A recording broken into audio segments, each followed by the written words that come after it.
인터넷이 사라지고 있대요.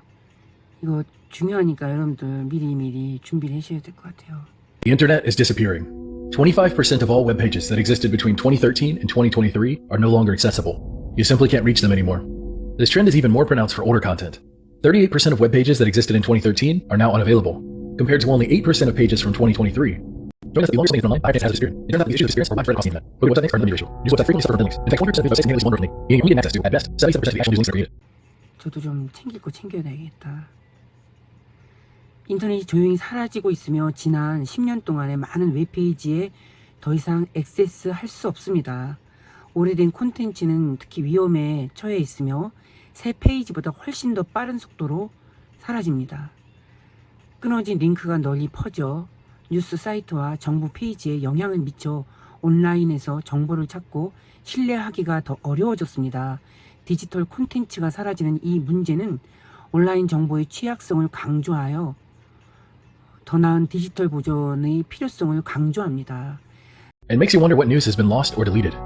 Government websites are also affected, with 21% of all pages featuring at least one broken link. One link you can click on that doesn't take you anywhere. City government pages have the highest rates of broken links, and at least 14% of pages across every level of government contain broken links. All that to say, a lot of information has disappeared from the internet. This digital decay underscores the importance of addressing link rot, which I discussed in detail in my video The Dead Internet Theory 2, link in the description. 소셜미디어와 학술 연구도 디지털 붕괴로 어려움을 겪고 있습니다. 더 많은 트윗이 몇 달 안에 사라지고 중요한 법률 및 학술 문서가 종종 손실되거나 제대로 보관되지 않습니다. 구글에서 캐시된 링크 기능을 제거하면서 오래된 콘텐츠에 액세스하고 변경 사항을 추적하기가 더욱 어려워졌습니다. 봇, 스팸, 광고, AI 생성 콘텐츠가 웹의 범람에 따라 실제적이고 가치 있는 정보를 찾는 것이 점점 어려워지고 복잡해지고 신뢰성이 떨어지는 디지털 환경이 조성됩니다. 이것은 이제 문명이 바뀌기 때문이라고 느껴집니다. 시스템이 통째로 바뀌어지니까 SNS 자료들 전부 챙겨가야 할 것 같습니다. 그럼 여러분들과 함께 또 좋은 방송 일구겠습니다. 고맙습니다. 좋아요, 구독, 알람 잊지 마시고요. 소설 쓰는 시인 사진작가 신현림이었습니다. A bigger and scarier issue is link rot. Link rot is the phenomenon of hyperlinks over time ceasing to point to their original target, due to that resource becoming permanently unavailable, meaning the information or the results that you wanted simply aren't there anymore. The scale and issue of dead links, digital decay, and link rot is expansive and doesn't seem to be slowing down in the slightest. In fact, it's getting worse. Wikipedia, one of the most comprehensive sources of information on the internet, is also affected by these issues. A striking 54% of English Wikipedia pages have at least one dead link in their references section, rendering the cited sources essentially non-existent. Think about it. You're reading up on some topic that you like on Wikipedia, and you go to the source because you want to read more, but the link is broken. It's just gone. It doesn't go anywhere. Stuff like that seems small, but it adds up. What happens when there are more broken links than not? This problem highlights the fragility of online information and the importance of diligent archiving. The internet is silently disappearing, and no one seems to notice. Then we have the topic of digital decay on social media platforms. In the spring of 2023, a study followed nearly 5 million tweets posted on Twitter. I know Elon changed it to X, but I'm not going to call it X. What do you call tweets? Like X's? Oh, I just re-X'd you. I'm not doing that. It's Twitter and it's tweets. But this study followed nearly 5 million tweets posted on Twitter, and they were monitored for 3 months, and by the end of the study, 1/5 of all those tweets were gone. The rapid disappearance of tweets was further analyzed through a survival analysis, which revealed that 1% of tweets are removed within 1 hour of posting, 3% within a day, 10% within a week, and 15% within a month. And this entire study, this was done over 3 months. So imagine how much data and information disappears every year, every decade. The issue of digital decay extends beyond social media and websites. A study in 2013 found that 49% of links in US Supreme Court opinions were dead, mainly because of link rot, meaning nearly half of all Supreme Court cases in the United States, the same cases that define what we can and can't do in this country, don't even have their sources anymore. Additionally, millions of research papers are disappearing from the internet.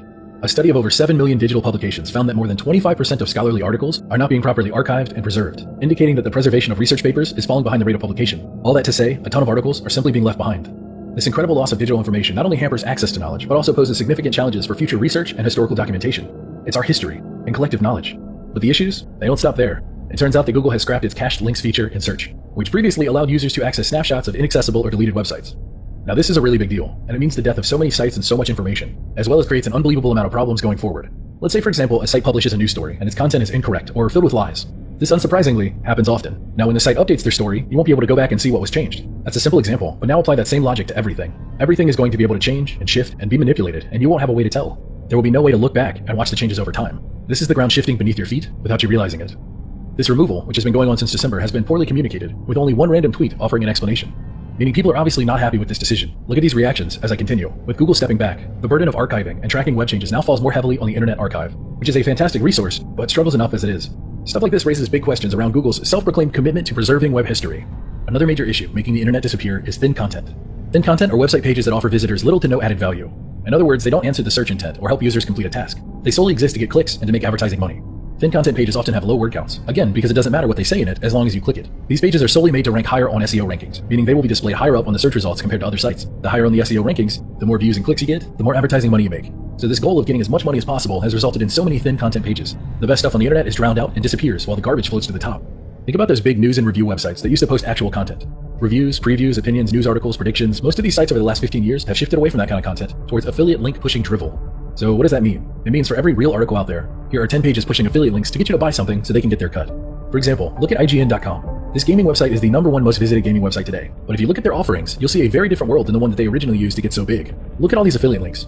The world of real content is dying off, and the world of thin content is exploding. These massive sites all fixate on the sheer output of content rather than quality, which means that the good stuff is disappearing and the bad stuff is exploding. Something else that sickens me is that these massive thin content sites absorb other sites to increase their reach. They know that this is a very limited space, only so many people can succeed, so what they do is they purchase everyone else. For example, just the other day, IGN Entertainment purchased Eurogamer, Games Industry, VG247, Rock Paper Shotgun, Dicebreaker, Outside Xbox, Digital Foundry, Nintendo Life, Pushsquare, Pure Xbox, and Time Extension. All of those now are owned by IGN. Which you know what that means. All of their sites now are going to push the same kind of affiliate link nonsense that IGN does, if they don't already. By doing this, it kills off competitors and solidifies IGN's top position. This massive purchase will inevitably lead to a lot of these sites shutting down forever, and all of the stuff on them disappearing forever from the internet. All of that so we can be forced to see more affiliate links to buy stuff. Here's another example. CNET. What was once a major tech review and news outlet has also turned into yet another thin content churning generator, flooding the internet with garbage while real content is deleted and delisted on the back end. So get this, I actually have a friend that works at CNET who is in an incredibly high-paying position, where their responsibility is to lead a team of content creators. Now, I won't say what the content is because I don't want them to get in trouble, but as I've been told, the goal of what they do is to push affiliate links. Outwardly facing to the public, they review products and articles and YouTube videos. But behind the scenes, the expressed goal is pushing affiliate links. Getting their cut of the sales is more important than anything. And here's some more insider baseball. They purchased their YouTube channels from pre-existing creators who were willing to sell and who had a big enough subscriber number. Think 50,000 to 100,000, and then turned it into their affiliate churn. Imagine this. One day you're subscribed to a creator that you like, and the next day, it's a totally different channel pushing affiliate tech links to make a buck off of you. It's just so deceptive and gross.